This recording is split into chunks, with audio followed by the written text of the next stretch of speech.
Thermodynamics का एक बहुत ही शानदार वाला क्वेश्चन आपको पूछा गया है एक जेडब्ल्यू एडवांस के पेपर में, हम लोग वो डिस्कस करने वाले हैं। मैं क्वेश्चन पढ़ देता हूँ और साथ साथ में हम लोग मतलब भी समझते हैं।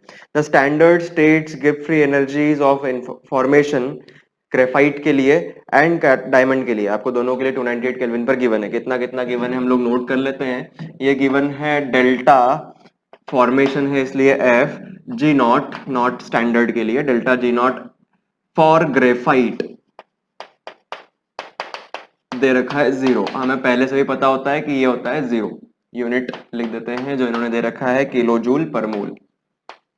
ठीक है, most stable allotrope of carbon graphite होता है। स्टैंडर्ड फॉर्मेशन एंथैल्पी भी हम लोग उसका लेते हैं 0।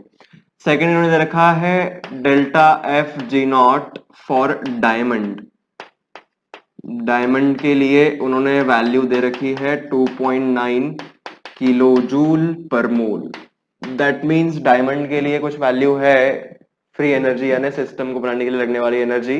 और अगर ये वैल्यू है मतलब डायमंड ग्रेफाइट से थोड़ा सा कम स्टेबल है। डायमंड के पास ज्यादा एनर्जी में तो थोड़ा सा स्टेबिलिटी डायमंड की ग्रेफाइट से कम है। फिर इन्होंने क्या दे रखा है, standard state means that the pressure should be 1 bar. Standard मतलब इन्होंने ये स्टैंडर्ड का डेफिनेशन खुद भी दिया है कि प्रेशर होना चाहिए 1 बार। ठीक है, नोट कर लिया। And substance should be at pure, substance should be pure at given temperature. जो टेम्परेचर उन्होंने दिया है वो भी मेंशन कर लेते हैं। टेम्परेचर इनका दिया हुआ है 298 केल्विन, इस पर ये दोनों सब्सटेंस प्योर है। Conversion of graphite to diamond, हम लोगों को कन्वर्ट करना है फ्रॉम ग्रेफाइट टू डायमंड। दोनों सॉलिड्स होते हैं, है ना। ग्रेफाइट टू डायमंड कन्वर्जन में volume reduces by 2 into 10⁻⁻6 metre cube per mole. इसका वॉल्यूम होता है ज्यादा, इसका वॉल्यूम होता है कम।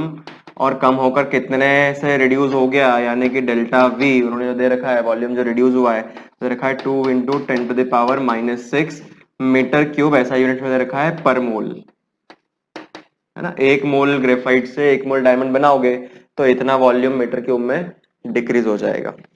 फिर आगे पढ़ते हैं, if graphite is converted to diamond, ऐसा वाला इक्वेशन हम लोगों ने अगर फॉलो किया तो आइसोथर्मली यानी टेम्परेचर कांस्टेंट रखते हुए करना है हमें ये वाला कन्वर्जन।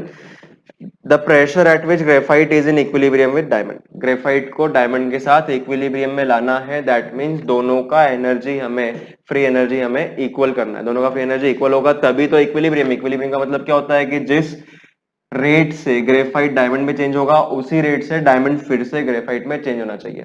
तो चलो चेक करते हैं लॉजिकली। हम अगर सोचें लॉजिकली, हमें पता चल रहा है कि वॉल्यूम कम हो गया। वॉल्यूम कम हो गया मतलब मान लो ऐसा कोई सॉलिड आपके पास और उस पर आपको कुछ भी एक प्रोसीजर अप्लाई करना है ना, और उसका वॉल्यूम रिड्यूस हो जाएगा। तो आप ऑब्वियस है क्या कर रहे होंगे, एक्सटर्नल प्रेशर जो था आपके पास वो था 1 बार, आपने उस 1 बार से प्रेशर को इंक्रीज किया। प्रेशर इंक्रीज करने की वजह से वॉल्यूम कंप्रेस हो गया। हम लोग क्या कर रहे हैं, आइसोथर्मल प्रोसीजर, आप टेम्परेचर चेंज नहीं कर रहे हो लेकिन प्रेशर बढ़ा रहे हो, और प्रेशर बढ़ा करके आपने कन्वर्ट कर दिया, वॉल्यूम कम कर दिया, तो वो ऑटोमेटिकली कन्वर्ट हो गया ग्रेफाइट टू डायमंड। तो ऐसा प्रेशर चाहिए जिसमें ग्रेफाइट टू डायमंड और डायमंड टू ग्रेफाइट इक्विलिब्रियम में रहे, तो प्रेशर इंक्रीज करने का बात बनती है। तो हमें पता करना है वो फाइनल प्रेशर क्या होगा। वो फाइनल प्रेशर क्या होगा, साथ में इन्होंने कुछ यूजफुल इंफॉर्मेशन दी है यूनिट कन्वर्जन वाले, है ना। 1 जूल का ऐसा यूनिट में क्या होता है, केजी मीटर स्क्वायर पर सेकंड स्क्वायर। 1 पास्कल का भी दे रखा है और 1 बार का भी दे रखा है 10⁻5 पास्कल। तो हम लोग जब यूज होगा तो हम लोग उसको यूज करेंगे। क्वेश्चन कैसे सॉल्व करना है इस पर चेक करते हैं।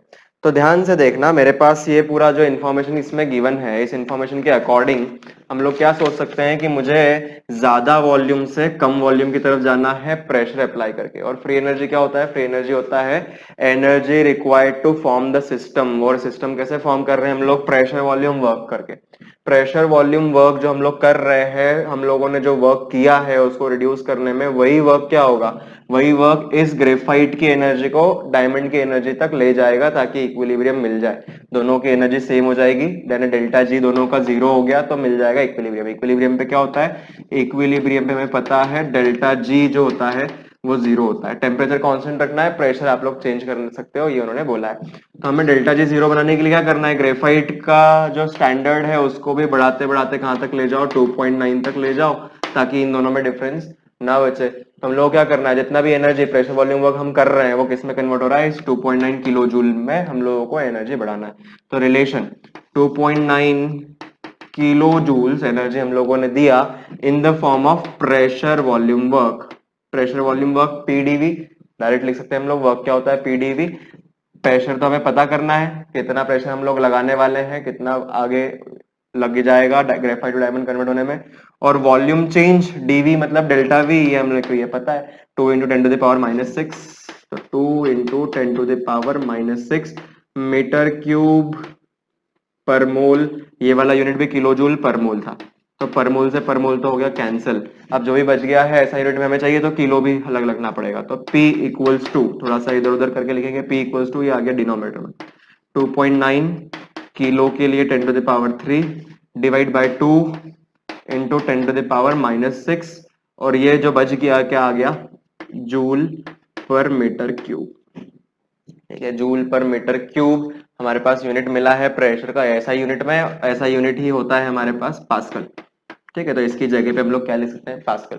और हमें ऑप्शंस जो गिवन है, किसमें गिवन है? ऑप्शंस जो गिवन है वो बार में गिवन है, तो हमें पास्कल को कन्वर्ट करना पड़ेगा बार। तो जो उन्होंने यूनिट कन्वर्जन दिया है वो यूज करेंगे। थोड़ा सा इसको सिंप्लीफाई कर लेते हैं।